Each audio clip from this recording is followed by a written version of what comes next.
पवार साहेबांना आता डिस्चार्ज जो आहे तो घेण्यात आलेला एकदम पाहिलं ना तुम्ही किती फ्रेश होते साहेब. अत्यंत सगळी तब्येत छान आहे, मस्त आहे आणि खूप आनंदात चाललेले आहेत. संपूर्ण याची ट्रीटमेंट अत्यंत चांगली झाली त्यांची. आणि साहेब आता थोड्या दिवसात आपल्याला पुणे नेहमीसारखे कामाला लागलेले दिसतील.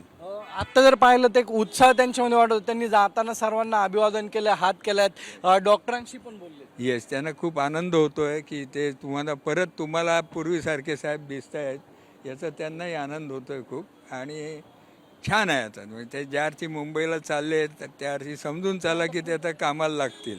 पुढचे म्हणजे आता मुंबईला जाणार आहेत, पुण्यात थांबणार आहे, किती दिवस विश्रांतीचा सल्ला दिला? नाही नाही, तसा सल्ला त्यांनी विश्रांती खूप घेतली पाहिजे, परंतु साहेबांची विश्रांती म्हणजे साहेबांचं काम असतं. ते कामात असलं की त्यांना विश्रांती मिळाल्यासारखं वाटतं, त्यामुळे ते तसं करतात.